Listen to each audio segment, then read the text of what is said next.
எல்லோருக்கும் வணக்கம். ரொம்ப சந்தோஷமான நாள். ராம் சார் சொன்னது மாதிரி ஒரு கனவு நிஜமான நாள் மாதிரி தான். ஏன்னா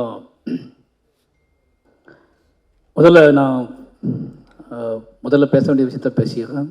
படம் நான் பார்த்துட்டேன். ஒரு மியூசிக்லாம் ரெடியாகிறதுக்கு முன்னாடி பார்த்தேன். நான் ஒரு மிட் நைட்டில் பார்த்தேன் அந்த படம். என்னோடய அசிஸ்டன்ஸோடு தான் அந்த படம் பார்த்து முடிச்சதுக்கப்புறம் மிட் நைட் 2 மணிக்கு 2:30 மணி ஆகிடுச்சு படம் முடியும் போது. ஃபோன் பண்ணி அருண்கிட்ட பேசிலாம் முடிச்சதுக்கப்புறம் ஸ்ரீகணேஷ்க்கு ஃபோன் பண்ணேன். ஏன்னா எப்போவுமே ஒரு 3 மணிக்கு ஒரு டேரக்டர்கிட்ட வந்து அவங்க படத்தை பற்றி பேசுறதுன்னு ஒன்று இருக்குல்ல, அவங்க என்னவா இருப்பாங்கன்னு சொல்லி. அப்போ தான் ஸ்ரீகணேஷ் வந்து தூங்கி எழுந்த மாதிரியே பேசினாப்புல. அவன் எப்போவுமே அப்படி தான் பேசுவான்னு நமக்கு தெரியும்ல. அண்ணா சொல்லுங்கண்ணா அப்படின்னு ஆரம்பித்தாப்புல. அப்படி கேட்குற ஒரு குரல்கிட்ட இந்த படத்தில் நம்ம ஏதாவது நம்ம என்ன நினச்சிட்ருக்கோம்னா, மனசுக்குள்ளே படம் நம்மளுக்கு முன்னாடியே காட்டுறாங்க அப்படின்னா அதோட குறைகளை சொல்கிறதுக்கு மட்டும்தான் நம்ம வந்து அதோட குறைகளை சொல்கிறதுக்கு மட்டும்தான் நம்மளை காட்டுறாங்கன்னு நினச்சிக்கிறோம் மனசுக்குள்ளே. நானும் அப்படி தான் நினச்சிக்கிட்டேன் போலக்கு அப்படின்னு சொல்லிட்டு ஏதோ பேச தோணுன அடுத்த செகண்டே நமக்கு தோணிடுச்சு, இந்த வண்ணதாசன் கவிதைக்கிட்ட நம்ம என்ன சொல்கிறது. ஏன்னா ஸ்ரீகணேஷை பார்த்தா எனக்கு எப்போவுமே வண்ணதாசன் கவிதை மாதிரி தான் தோணும். அவரோட கவிதைகளுக்கு ஒரு உருவம் இருந்தால் அதுதான் ஸ்ரீகணேஷ். அந்த கவிதைகள் எப்படி பேச ஆரம்பிக்குமோ அப்படி தான் அவர் பேசுவார். நான் அதுக்கு ஒன்றுமே சொல்ல. நிச்சயமாக இந்த படம் வந்து உங்களோட கேரியரோட உங்களோட என்ன சொல்கிறது, நீங்கள் யாருன்னு தேடக்கூடிய இன்னும் புதுசாக வரவங்களுக்கு நீங்கள் ஸ்ரீகணேஷ் யாருன்னு சொல்லக்கூடிய ஒரு படமாக இருக்கும். ரொம்ப சந்தோஷமாக வந்துச்சு. ஏன் அப்படின்னா ஒரு படத்தை வந்து நம்ம எடுக்குது என்னென்னா, அது பார்க்குறவங்க எல்லாத்துக்கும் பிடிக்குமா, எப்படிலாம் கொண்டாடுவாங்களா, அது பரபரப்பாக போகுது அப்படிலாம் இல்லாமல் பிடிச்சி மனசுக்கு பிடிச்ச ஒரு வேலையை செஞ்சுட்டு அதோட ரிசல்ட்டுக்காக வெயிட் பண்ணுறதுக்குல பிடிச்ச மாதிரி செஞ்சுட்டு அதை கொண்டு போய் ப்ரெசென்ட் பண்ணுறதுக்குல அது ஒரு பெரிய ஒர்க்கு. அந்த ஒர்க்கை பண்ணிவிட்டு ஒரு டைரக்டர் உட்காந்துக்கும் போது அது ஒரு தனி கெத்து இருக்குது. அந்த கெத்தோட ஸ்ரீகணேஷ் இருக்காரு. அந்த கெத்துக்காகவே இந்த படம் வந்து நிச்சயமாக உங்களுக்கு ஒரு பேர் வாங்கி கொடுக்கும். அப்புறம் வந்து சித்தார்த் சார் சொல்லி ஆகணும். ஏன்னா நான் ஃபஸ்ட்டு ஒரு ஹீரோட வீட்டுக்குள்ளே போனோம்னா சித்தார்த் சார் வீடு தான். ஏன்னு கேட்டிங்கன்னா ஆச்சரியமாக இருக்கும். கட்டுரை தமிழ் முடிஞ்ச உடனே எங்களை கூப்பிட்டு சார் சொன்னார்ல, எங்களை கூப்பிட்டு பேசின ஒரே ஹீரோ அப்படின்னு சொன்னார்ல, நானும் சார் தான் அவர் வீட்டுக்கு போவோம். அப்போ சித்தார்த் சார் ஒரு படம் பண்ணுற மாதிரி இருந்துச்சு. அதுக்காக நாங்கள் காடு மலைன்னு ஏறி அலைஞ்சோம். கிட்டத்தட்ட வருஷ கணக்காக அலைஞ்சோம். அந்த படம் இன்னும் நடக்காமல் இருக்கிறதுல ஒரு பெரிய ஆச்சரியம் தான் எனக்கு. ஏன்னா அது படத்துக்கு 10 பாட்டு மியூசிக் போட்டே கொடுத்துட்டாரு. அந்த 10 மியூசிக் பாட்டில் ஆல்பத்தையும் கேட்டுக்கிட்டே நாங்கள் ஊட்டி கொடைக்கானல்னு ஒவ்வொரு மலையை ஏறி அலைஞ்சிட்டே இருப்போம். அவ்வளோ பாடி வச்சுருப்பார். அந்த பாட்டெல்லாம் கேட்டு போகும்போது எப்போ, ஏன்னா நம்ம வந்து பொம்மரிலாம் பார்த்ததுக்கப்புறம் நான் வந்து பாய்ஸு பொம்மரிலாம் பார்த்துட்டு சித்தார்த்தை பற்றி அவங்க பற்றி எனக்கு ஒரு மைண்ட் இருந்துச்சு. பட் ராம் சார் மீட் பண்ண போகும்போது தான் சினிமாவோட சென்ஸ் என்ன, ஒரு ஆர்ட் ஃபார்முக்குள்ளே எல்லா தளத்திலையும் யோசிக்கக்கூடிய இயங்கக்கூடிய ஒரு ஆளாக இருக்காரு அப்படிங்கிறது அப்போ தான் புரிஞ்சு. அந்த சாங்ஸ் கேட்கும்போது சார் ஒன்றுனா சொல்லுவார், பயங்கர டிஸ்டர்படாக வந்து பாட்டு பண்ணியிருப்பாங்க போல இருக்கா. ஏதாவது பாட்டு ஒவ்வொரு பாட்டோட எமோஷனலையும் சார் போட்டு கேட்டே இருப்பாங்க. அந்த பாட்டெல்லாம் எனக்கு நல்லா ஞாபகம் இருக்குது சார். நான் ஒரு ரிலீஸே ஆகாத ஒரு ஆல்பத்தை ரொம்ப நாள் கேட்டிருக்கோம்னா உங்கள் ஆல்பம் நிறைய நாள் நான் கேட்டுகிட்டே இருந்திருக்கேன். அதுக்குள்ள நிறைய பாட்டுகள் உடையிற சத்தம் கேட்கும். நிறைய அதாவது ஃபுல் எமோஷனலாக இருக்கும் அந்த சாங்ஸ் எல்லாமே. ஒரு ஹீரோக்குள்ளே இவ்வளோ நாலேஜ், சினிமாவை பற்றி ஒரு நாலேஜ் இருக்குன்னு சொல்லி அவ்வளோ விஷயமா இருக்கும். அந்த ப்ராஜெக்ட் நடந்துச்சுன்னா நிஜமாகவே அந்த ப்ராஜெக்ட்டுக்காக நாங்கள் அவ்வளோ வேலை பார்த்தோம். அது நடக்காமல் போனதில் ஒரு பெரிய வருத்தம் எனக்கு இப்போ வரைக்குமே இருக்குது. அது நடந்திருந்தால் ஊட்டியோட மூளை முடுக்கெல்லாம் நாங்கள் படம் பிடிச்சி காட்டியிருப்போம். ஏன்னா அந்த ஊட்டியோட கிட்டத்தட்ட மாதக்கணக்காக தங்கியிருந்து எல்லா மலை உச்சிகளுக்கும் நாங்கள் போய் அடைஞ்சோம். அதில் ஒரு சம்பவம் நடந்துச்சு, அதை சொல்லி ஆகணும். ஒரு பள்ளத்தாக்கை பார்க்கறதுக்காக நானும் ராம்சாரும் போயிருந்தோம். 2 பேர் மட்டும்தான் போயிருந்தோம். ரொம்ப தூரம் நடந்து போய் மலை உச்சிக்கு போயிட்டோம். உச்சிக்கு போய் ரொம்ப தூரம் அங்கேருந்து திருப்பி வரவே முடியாது, அவ்வளோ தூரத்துக்கு போயிட்டோம். சித்தார்த் சார் படத்துக்கு தான் போய் உட்காந்துருக்கும்போது அது பள்ளத்தாக்கு மூடி இருந்துச்சு பயங்கரமாக. அது எப்போ ஓப்பன் ஆகணுமே தெரிலன்னு சொல்லிட்டு இருந்தோம். சார் நான் சொன்னால் நம்ப மாட்டேங்க, சாயங்காலம் வரைக்கும் உட்காந்துட்டு இருந்தோம் 2 பேர். ஓப்பன் ஆகணும்னு சொல்லி ஓப்பனே ஆகலை. அது நாங்கள் 2 பேர் உட்காந்து வேறு கதைகள்லாம் பேசிட்டு திரும்பி வந்துட்டோம். அது மாதிரி தான் அந்த ப்ராஜெக்டும் என்றைக்காவது ஒரு நாள் ஓப்பன் ஆகும். அதுக்கப்புறம் team Devani ma'am, Sathkumar sir, Devani ma'am sir என்னை உட்காந்து பேசிட்டு இருக்கும்போது ராம் சார் கேட்டார், டேய் தேவானி மேம் அடிக்கடி ராமண்ணான்னு சொல்லுவார்ல, அது என்ன படம்டா மறந்துடுச்சுடா அப்படின்னாரு. நான் பஞ்சதந்திரம், ஏன்னா நிறைய மிட் நைட்டில் வந்து அவர் பார்க்குற டிவிடி பஞ்சதந்திரம் தான் மைக்கில். அதில் உங்கள் காமெடி வரும்போது நாங்கள்லாம் பயங்கரமாக சிரிப்போம் அவர் கலாய்ச்சி. நாங்கள் ஏன்னா இப்போ ஜெயம் ரவி சார் கேட்டார், உங்கள் சார் ரொம்ப சாஃப்ட் ஆகிட்டார் அப்படின்னு கேட்டார். அவர் எப்பவுமே நைட்டு அசிஸ்டன்ட் டைரக்டரோட டிஸ்கஷன் இல்லாத நேரங்களாக ரொம்ப சாஃப்டாக இருப்பார். அப்படி நிறைய நாள் பேசி ஞாபகம் வச்ச ஹீரோயினாக நீங்கள் இருக்கீங்க. ஏன்னா நிறைய ஹீரோயின்ஸ் பேர் அவருக்கு தெரியவே தெரியாது, மறந்துடுவார். ஆனால் உங்கள் நேம் வந்து உங்களை பார்க்கும்போதெல்லாம் வந்து அந்த ராமண்ணான்னு கிண்டல் பண்ணி உங்களை ஞாபகம் வச்சுட்டே இருப்பார். இப்போ உங்களை பார்த்தோன்னே அதை கேட்டார் என்கிட்ட. நிச்சயமாக எங்களோட எவர்கிரீன், எங்களோட மைண்டில் இருக்கக்கூடிய, நான் உங்களை பார்க்கும்போது எனக்கு ரொம்ப ஆச்சரியமாக இருந்துச்சு. ஏன்னா சிலவங்க விலகி நம்ம மைண்ட்லேருந்து விலகிடுவாங்க, எங்கேயாவது தூரமாக தெரியுவாங்க. நம்மளோட பாலிய கால ஹீரோயின்ஸ் வந்து திடீர்னு ரொம்ப தூரமாக தெரியுவாங்க. நீங்கள் இன்னும் பக்கத்துலேயே தெரியுறீங்க, அதுவே எங்களுக்கு ரொம்ப சந்தோஷமாக இருக்குது. சரத்குமார் சார் அதை பற்றி சொல்லி ஆகணும். சரத்குமாரை பற்றி என்ன சொல்கிறது அப்படின்னு சார் பற்றி என்ன சொல்கிறதுனா, அவருக்கு நான் வந்து திருநெல்வேலின்னு ரொம்ப நாள் நடிச்சிட்டே இருந்தேன் சரத்குமார் சாரை பற்றி. ஏன்னா அவர் எங்கள் ஊர் மாதிரியே இருப்பார். அவர் இந்த படத்தில் நான் பார்க்கும்போது முடிவு பண்ணது என்ன அப்படின்னா, ஐயா படத்துக்கு அப்புறம் சரத்குமார் சார்கிட்ட வந்து ரொம்ப மைனூட்டாக அவர் மனசை பேச விட்டு இந்த படத்தை பண்ணியிருக்காரு. அவர் மனசு மட்டும் தான் பேசும், பாடி பேசவே பேசாது, உடம்பு அப்படியே இருக்கும். முழுக்க அவர் மனசை மட்டுமே பேச விட்டு ஆக்டிங் நடிப்பு வாங்கியிருக்காரு ஸ்ரீ கணேஷ். அது பயங்கரமாக வந்து ஒரு பாறாங்கல், ஏன்னா உடம்பு வந்து ஒரு பாறாங்கல் உள்ள மனசு மட்டும் பேசினா எப்படி இருக்கும், பாறாங்கல் மாதிரி இருக்காது அவர்.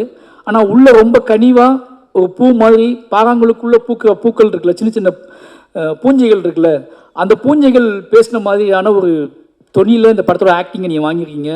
எனக்கு அது ரொம்பவே பார்க்கும்போது பெரிய விஷயம். ஏன்னா ஒருத்தர் இவ்வளோ பிரம்மாண்டமாக தெரிகிறாரு, ஃப்ரேமில் பிரம்மாண்டமாகவே இருக்கிறாரு. அவரால் அவர் சவுண்டு விட்டால் அந்த சவுண்டு நமக்கு தெரியும், அது எதையுமே வர விடாமல் அவர்கிட்ட இருந்து ரொம்ப நுணுக்கமாக அழகாக இந்த ஆக்டிங்கை வாங்கினது. நிச்சயமாக அவர் சூப்பராக பண்ணியிருக்காரு. சொன்னார்ல ஸ்ரீ கணேஷ் என்னன்னாலும் அவர் கேட்டதை வாங்கிடுவார்னு சொல்லி, அது மாதிரி நிச்சயமாக இந்த படம் வந்து அதை வேலை பார்த்த நிறைய பேர்த்துக்கு, அந்த முக்கியமாக அந்த சைடு அவங்க பேர் எனக்கு தெரில, இப்போ தான் சொன்னாங்க அவங்க. அந்த கேரக்டர் எனக்கு ரொம்ப பிடிச்சிருந்துச்சு. ஃபஸ்ட்டு எனக்கு பிடிச்ச கேரக்டர் அந்த கேரக்டர். எங்கே அந்த கேரக்டர் அனாதையாக விட்டுருவாவோ அப்படின்னு சொல்லிட்டு ரொம்ப பயந்துகிட்டே இருந்தேன் நான். ஏதோ அது போன போக்கில் போயிடுமோன்னு பயந்துகிட்டே இருந்தேன். திருப்பி அதோட என்ட்ரியும் திருப்பி அந்த கேரக்டர் வந்து அந்த வீடு எப்படி இருந்துச்சுன்னா, எனக்கு அந்த வீட்டில் இருக்கவங்க யாருமே வேறு மாதிரி ஒரு உலகத்துலேருந்து ஆட்கள் என்ட்ரி ஆகாத வீடு மாதிரியே இருந்துச்சு. அவங்களாவே பிறந்து அங்கேயே வாழ்ந்துட்டு இருக்க மட்டுமே இருக்காங்களே. இந்த வீட்டுக்குள்ளே வேறு யாராவது ஒருத்தவங்க உள்ளே வந்தால் அந்த வீடு எப்படி இருக்குன்னு யோசிச்சுட்டே இருக்கும்போது ஸ்ரீ கணேஷ் கரெக்டாக அப்படி ஒரு பொண்ணை அந்த கேரக்டர் உருவாக்கி அந்த வீட்டுக்குள்ளே அனுப்புனார். இப்படி எல்லாரும் சேர்ந்து உள்ளே வரும்போது தான் அந்த வீடு இன்னும் நிறைவாக மாறணும்னு இருக்குல்ல, அந்த இடத்துல அந்த கேரக்டர் உள்ளே வந்த உடனே எப்பா நிம்மதி ஆகிடுச்சுப்பான்னு எனக்கு தோணுச்சு இந்த படம் பார்க்கும்போது. ஒருவேளை அந்த கேரக்டர் அந்த வீட்டுக்குள்ளே வராமலே இருந்திருந்தால் ஒருவேளை எனக்கு நிறைவாயிருக்குமான்னு எனக்கு தெரில. அது முதல்ல அந்த கேரக்டர் நீங்கள் அந்த வீட்டுக்குள்ளே கொண்டு வந்து அந்த வீடையும் அடைவதற்கு அந்த கேரக்டர் முக்கியமான பங்கு வச்சு நீங்கள் காட்டினது இருக்குல்ல, அந்த திராணி இருக்குல்ல, அதுக்கே ரொம்ப சல்யூட், ரொம்ப நன்றி. எல்லாருமே ரொம்ப நல்லா பண்ணியிருக்காங்க. கேமரா, மியூசிக், நான் மியூசிக்கில் இன்னும் படம் பார்க்கல, ட்ரெய்லர் மியூசிக் பார்த்தேன், ரொம்ப சூப்பர். கடைசியாக என்னோட நண்பர் அருண் விஸ்வா, நான் ரொம்ப நேரம் பேசுறதுக்கு ஒரே காரணம் என்ன அப்படின்னா, இன்னும் அவருக்கு நாங்கள் எதுவுமே செய்யலை ஒரு டைரக்டர் ஆனதுக்கப்புறம். ஏன்னா அவருக்கு எங்களுக்கு நிறைய செஞ்சுருக்காரு.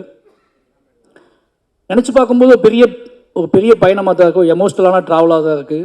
பெரியர் பெருமாள் கதையை தூக்கிக்கிட்டு என் கூட ட்ராவல் பண்ண, எப்படி என் லைஃப்பில் ராம் சார் அப்படிங்கிறது என்னோடய அடையாளமும், என்னோட பெரிய என்ன சொல்கிறது, என்னோட ஒரே ஒரு தூண் அப்படின்னு சொல்லிட்டு இருக்கணும். அது மாதிரி அருண் விஸ்வா ரொம்பவே முக்கியமான, என் வாழ்க்கையில் முக்கியமான ஒரு மனிதர். இன்னும் நினச்சி பார்க்கவே முடியாத உதவிகள்லாம் பண்ணியிருக்காரு. நிறைய அலுவலகங்கள், கிட்டத்தட்ட ஒரு 50 ஆஃபீஸ்க்கு நாங்கள் போயிருப்போம் பெரிய பெருமாள் ஸ்கிரிப்டை தூக்கிட்டு. நிறைய ஹீரோக்களை தேடி போய் நான் கதை சொல்லியிருக்கேன், அது நடக்கலை. நிறைய விஷயங்கள் நான் பண்ணியிருக்கேன், ஆஃபீஸாக போய் அலைஞ்சிருக்கோம், பண்ணியிருக்கேன், இப்போ நடக்கலை. எனக்கு மேரேஜ் ஆகி ஒரு 10 டேஸ் கழித்து ஒரு ஃபோன் வருது. நான் போகாத ஒரு ஹீரோ கால் பண்ணுறாரு, கதிர். எனக்கு வந்து அவனாவே கால் பண்ணுறான். கதிர் கால் பண்ணி உங்கள்கிட்ட அருண் விஸ்வா ஒரு நல்ல கதை இருக்குன்னு சொன்னார் அப்படின்னாரு. எனக்கு ரொம்ப ஆச்சரியமாக இருந்துச்சு. சரிங்க, எனக்கு தான் மேரேஜ் ஆகிருக்க ஒரு 10 டேஸ் கழிச்சு தாங்க நான் வருவேன் அப்படின்னு சொன்னேன். அதுக்கப்புறம் கால் பண்ணுங்கள் பேசுகிறேன். ஏன்னா நான் ரொம்ப டயர்டாக இருந்தேன்.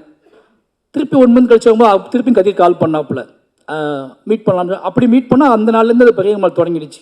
அதுக்கு முன்னாடி பெரிய பெருமாளை தூக்கிக்கிட்டு அலைஞ்ச அவர் என்னோடய ஸ்கிரிப்ட் புக் கையில் வச்சுக்கிட்டு என் கூடவே உட்காந்து அலைஞ்சது. அவர் ஈராஸில் வேலை பார்த்தாரு, அவர் வேலை பார்க்குற இடத்துக்கெல்லாம் கூட்டிகிட்டு போனார், பெரிய பெரிய ஆட்கள் அலுவலகத்துக்குள்ளே கூட்டிகிட்டு போனார். என்னென்னமோ பண்ணி இந்த படம் வந்துடணும், இந்த படம் வெளியே வந்துடணும் அப்படின்னு சொல்லிட்டு ரொம்ப மாரி செல்வராஜ் டைரக்டர் ஆக்கணும்னு ஆசைப்பட்ட 2வது ஜீவனாக இருந்தார். ராம் சார் இருக்காருன்னா ராம் சாருக்கு அடுத்து அருண் விஸ்வா வந்து எப்படியாவது மாரியை டைரக்டர் ஆக்கிடணும் அப்படின்னு சொல்லிட்டு. ஏன்னா அவ்வளோ இன்னும் சொல்லப்போனால் ரொம்ப கரெக்டாக ஓப்பனாக சொல்லணுன்னா எனக்கு சினிமாவுக்குள்ளே ராம் சாரை தாண்டி ஒருத்தர் ரிலேஷன்ஷிப்பாக கிடச்சிச்சு. நம்ம டோனில் இல்லாமல் சார் சொன்னார்ல பணக்காக பையன் டோனில் இருப்பார்னு சொல்லி அப்படி ஒருத்தர் நம்மகிட்ட பேசுகிறாரு அப்படிங்கிறது பெரிய ஆச்சரியமாக இருந்துச்சு. அவர் என்னை நம்பி செல்வம் கூட்டிகிட்டே அலைஞ்சார். ஒருவேளை அருண் மாதிரியான மனிதர்கள் சந்தித்து என்னை கூட்டிக்கிட்டு அலையலாம் நான் சீக்கிரமாக டைரக்டர் ஆகி பண்ணேன்னு எனக்கு தெரியாது. அவ்வளோ நம்பிக்கையோடு என்னை எல்லா அலுவலகத்துக்கும் கூட்டிகிட்டு போய் அவர் நீங்கள் நான் டைரக்டராக இருக்கேன்னா அது முக்கியமான பங்கு, அவனோட பங்கு அது முக்கியமான ஒரு பங்கு. அது என்றைக்குமே மறக்க முடியாது. நான் இப்போவும் நினச்சிட்டே இருப்பேன். எனக்கு திங்மி சந்தோஷத்தை கூட நான் சொன்னேன், எனக்கு அருண் வந்து ஒரு பெரிய எமோஷ்னல். அதை எப்படி வெளிக்காட்டுறதுன்னு தெரில. எந்த மாதிரி இடத்துல, எந்த மாதிரி மேடைகளில், எந்த மாதிரி நடக்கும்னு தெரியல. நிச்சயமாக இன்றைக்கி அவர் ப்ரொடியூசராக இருக்கேன், நான் ஒரு டைரக்டராக இருக்கேன். நிச்சயமாக நானும் அருணும் வந்து படம் பண்ணாமல் அது சாத்திய அடைய அந்த படம் பண்ணுற நாள் 2 பேருமே அவர் ப்ரொடியூசர் நான் டைரக்டர்னு ஒரு படம் பண்ணுவோம்ல. அதனால் அருணுக்கு வந்து எப்போ ஃபோன் பண்ணாலும் எனக்கு பயங்கர கூச்சமாகவே இருக்கும். என்னால் கமிட்மெண்ட் பண்ணி வச்சிட்டோமே, அருண் கால் பண்ணுறாப்புலே, அருண் ப்ரொடியூசர் ஆகிட்டாப்புலே அப்படின்னு சொல்லி நிறைய நாள் வருத்தப்பட்டிருக்கேன். நம்ம ஏட்டிக்கு இப்படி பதில் சொல்கிறோம், அருண் நான் அவங்க கூட கமிட்மெண்ட் இருக்குது, இவங்க கூட கமிட்மெண்ட் இருக்குன்னு சொல்கிறோம். நிச்சயமாக அருண் கூட ஒரு கமிட்மெண்ட் எப்போவுமே நிரந்தரமான ஒரு கமிட்மெண்ட் இருக்குது. எவ்வளோ சிக்கல்கள் இருந்தாலும் அருண் கூட படம் பண்ணிட்டு தான் சினிமா விட்டு போகணும் அப்படிங்கிற ரொம்ப தெளிவாக இருக்கேன். அருண் நிச்சயமாக அதில் எந்த மாற்றுக்கருத்தும் கிடையாது. நீ எப்படியாவது ஒரு படம் அவங்க கூட பண்ணியே ஆகணும். 2 பேரும் சேர்ந்து ராம் சார், நீங்கள், நானும் 3 பேர் நின்று அந்த படம் ஒரு பெரிய வெற்றி அடைய படமாக நிச்சயமாக உங்கள் லைஃப்பில் நீங்கள் சந்தோஷப்படுங்க. நம்ம நட்பை கொண்டாடக்கூடிய ஒரு நாளாக அந்த நாள் இருக்குன்னு நினைக்கிறேன். எனக்கு என்ன சொல்லணும்னு தெரியல, ரொம்ப எமோஷ்னலாக இருக்குது. ஏன்னா உங்கள் அம்மா அப்பா தெரியும், எனக்கு உங்கள் வீடு தெரியும். நிஜமாகவே எங்களுக்கு நடக்கக்கூடிய எங்களுக்கு கிடைக்கக்கூடிய மேடைகள் எல்லாமே நல்லா பார்த்தீங்கன்னா, நாங்கள் போகிற மேடைகள் எல்லாமே ஏதோ வகையில் எமோஷ்னலான மேடையாக இருக்கும். நிறைய பேர் என்கிட்ட கேட்பாங்க, என் ஒய்ஃப்லாம் கேட்பாங்க, என்ன எப்போ பார்த்தாலும் எமோஷ்னலாக பேசுகிறேன்னு. கீழே ஒன்றா விளையாண்டு தெருவில் சண்டை போட்டு நடக்குமா நடக்காது. இப்போ இந்த கனவெல்லாம் நிஜமாக ஒரு பாட்டு ஓடிச்சில்ல, அந்த பாட்டு மாதிரி நிறைய கனவு கண்டு அங்கே நின்று இங்கே நின்று நிறைய ஆடியோ லான்ச்சை பார்த்து பேசி நமக்கு நடக்குமா ஆகணும் அப்படிலாம் கனவோடு நெளிஞ்சு அலைஞ்ச ஆட்கள். நான் ஏறுற மேடை பாதி மேடை அப்படி கனவோடு நம்ம கூட இருந்து ரொம்ப வாழ்க்கையில் ஜெயிப்போமா தோப்பமானு யோசிச்சுக்கிட்டு இந்த மனுஷனே ஜெயிச்சிருக்காங்க இப்போ. அதனால எல்லா மேடைகளுமே உங்களுக்கு ரொம்ப எமோஷ்னல் மேடை ஆகிடுது. இன்றைக்கி பாருங்கள், இன்றைக்கி ராம் சார் படத்தோட ஆடியோ லான்ச் நடக்குது, அருண் படத்தோட ஆடியோ லான்ச் நடக்குது. 2 படம் ஒரே டேட்டில் ரிலீஸ் ஆகுது. நான் அருண்கிட்ட கேட்டேன் அருண் என்ன ஒன்றும் ஒரே டேட்டில் ரிலீஸ் ஆகுது அப்படின்னு. அது உண்மையாகவே இந்த மாதிரியான நாட்கள்லாம் நாங்கள் இயங்கியிருக்கோம். நிச்சயமாக அருண் மேலே ஒரு பொறாமையும் பெருமையும் இருக்குது. என்ன பெருமை அப்படின்னா, இந்த மாதிரி ஒரு படத்தை எடுத்துட்டு தைரியமாக கெத்தா அவர் வந்து என்னென்னா இன்னும் வந்து அவர் நினச்சா எந்த மாதிரி இப்போ இங்கே பேசின 10 டைரக்டரும் ஃப்ரெண்ட்ஸ் தான், எல்லாருமே ஃப்ரெண்ட்ஸ். சினிமாவில் ஃப்ரெண்டு இல்லாத ஆளே கிடையாது, எல்லாத்தையும் ஃப்ரெண்டு. ஜெயிக்கணும், பணம் சம்பாதிக்கணும் மட்டுமே நோக்கமாக வச்சு எப்படியாவது படங்கள் பண்ண முடியும். ஆனால் குவாலிட்டி, என்னோடய படம் அருணோட படம் இது, அருண் சாந்தி டாக்கீஸோட படம் இது அப்படின்னு சொல்கிற மாதிரி படங்களை பண்ணணும்னு சொல்லிட்டு அவ்வளோ ஆசைப்படக்கூடியது அருண் தான். அதோட பெரிய விஷயம். அப்போ இன்னொரு முக்கியமான விஷயம் என்ன அப்படின்னா, எல்லாருமே அருணை வந்து சொல்கிற விஷயம் என்ன தெரியுமா, அவள் செலவு பண்ணுறான், பயங்கரமாக சினிமாவை நேசிப்பான், சினிமா பேஷன், சினிமாவுக்காக என்ன வேணாலும் பண்ணுவான், சினிமாவுக்காக அது ஒன்று போதும். ஏன்னா ராம் சாரே சொல்லுவார், என்னடா அவன் இவ்வளோ பண்ணுறான் சினிமாவுக்காக அப்படின்னு சொல்லி. அதுவும் நிச்சயமாக உங்கள் மனசுக்கு சொல்கிறேன், உங்களோட இதுக்காகவே சொல்கிறேன், நிச்சயமாக நீங்கள் ஜெயிச்சிட்டே இருக்கணும். இந்த திருப்பிகை படத்தை பற்றி சொல்லணும் அப்படின்னா, அன்றைக்கி நைட்டு என் ஒய்ஃபே எங்களோட படம் பார்த்தாங்க. நான் எமோஷனல் ஆனதை விட என் ஒய்ஃப் அதிகமாக எமோஷனல் ஆனாங்க. ஏன்னா எனக்கு நான் பிறக்கும்போது ஒரு ஓட்டு வீடு இருந்துச்சு, கிராமத்தில் சொந்தமாக எனக்கு ஒரு ஓட்டு வீடு இருந்துச்சு. கண்ணை முழிச்சு பார்க்கும்போது மேலே ஓடு தெரிஞ்சிச்சு, அந்த ஓடு என்னோடதாக இருந்துச்சு, அந்த நிலம் என்னோடதாக இருந்துச்சு. ஆனால் என் மனைவிக்கு அப்படி இல்லை. அவங்க ரொம்ப கண்ணீர் விட்டு அழுதாங்க. இந்த படத்தை நிச்சயமாக நான் பேசுகிறத விட அவங்க தான் வந்து பேசியிருக்கணும். ஏன்னா இந்த படத்தோட முழு எமோஷ்னலும் அவங்ககிட்ட தான் இருந்துச்சு. எனக்கு ரொம்ப ஆச்சரியமாக இருந்துச்சு. 2 மணிக்கு அவங்க பயங்கரமாக 3 மணிக்கு அவங்க பயங்கரமாக அழுதாங்க. என்கிட்ட அவங்க அழும்போது தான் தெரிஞ்சு இந்த படம் எவ்வளோ பெரிய தாக்கத்தை ஏற்படுத்திருக்குன்னு சொல்லி. கிட்டத்தட்ட அவங்க வந்து பேசிக்கணும்னு ஆசைப்பட்டேன், இதை தவிர்க்க முடியாத சொல்லலாம் அவங்க வரல. ஏன்னா அவங்க இன்றைக்கி அவங்களுக்கு முதல் சொந்த வீடாக போனது, நாங்கள் கல்யாணம் ஆகி போனது அவங்க சொந்த வீடு, அவங்க வாழ்ந்த சொந்த வீடு. அது வரைக்கும் அவங்க சொந்த வீட்டில் இருந்தது கிடையாது. நாங்கள் காதலிச்சுட்டு இருக்கும்போது, நான் ஏன் ரொம்ப நேரம் பேசணும் யோசிச்சு சொல்லிடுறேன் முதல்ல, நான் அருணுக்காக பேசுகிறேன். நாங்கள் காதலிச்சுட்டு இருக்கும்போது அவங்க ஒரு 4-5 வீடு மாறிக்கிட்டே இருப்பாங்க. நான் தான் திங்ஸ்லாம் தூக்கிட்டு போயிட்டே இருப்பேன். அவங்க ரொம்ப டிஸ்டர்படாக இருக்கும். லவ் பண்ண பையன் வீட்டுக்கு வந்திருக்கான், அவனுக்கு நம்ம வேலை கொடுத்துட்டே இருக்குமே, இந்த வீட்டை காலி பண்ண சொல்லிட்டாங்க, நீ வரதுனால வீட்டை காலி பண்ண சொல்லிட்டாங்க, ஒரு பையன் வந்துக்கிட்டே இருக்கான், வீட்டை காலி பண்ண சொல்லிட்டாங்க அப்படின்னு சொல்லி திருப்பி நாங்கள் வீடு தேடி அடைவோம். அந்த வீட்டுக்கு நான் தான் திங்ஸ் தூக்கிட்டு போவேன். பரியேறும் பெருமாள் கமிட் பண்ணியதுக்கு அப்புறம் கூட, பரியேறும் பெருமாள் ஷூட்டிங் முடிஞ்சதுக்கப்புறம் கூட நான் வந்து ரிலீஸ் ஆகிறதுக்கு முன்னாடி சேலம் மாநகரத்தில் நான் வீடு தேடி அலைஞ்சிருக்கேன். திங்ஸ் எல்லாம் தூக்கிட்டு அலைஞ்சிருக்கோம். அவங்க கூடயே நான் வீடு தேடி கிட்டத்தட்ட 6-7 வீடு மாறிக்கிட்டே இருந்தேன். அப்படி பரியேறும் பெருமாள் ரிலீஸ் ஆகிற வரைக்கும். அதுக்கப்புறம் சென்னை வந்து நான் டைரக்ட் ஆனதுக்கப்புறம் வீடு தேடி அலைஞ்சிட்டே இருந்தோம். அப்போ தான் எனக்கு புரிஞ்சிச்சு, அவங்க ரொம்ப எமோஷனல் ஆவாங்க. எவ்வளோ சொந்த வீடு வாங்க சொல்லிட்டே இருப்பாங்க. எனக்கு சொந்த வீடை பற்றி கவலையே இருந்தது கிடையாது. ஏன்னா நான் ராம்சா கூட இருந்தவன். எனக்கு எல்லாமே ஒரே மாதிரி ஃபீல் ஆகும். எனக்கு வந்து சொசைட்டியோட சமூகம் என்னை எப்படி நடத்துது,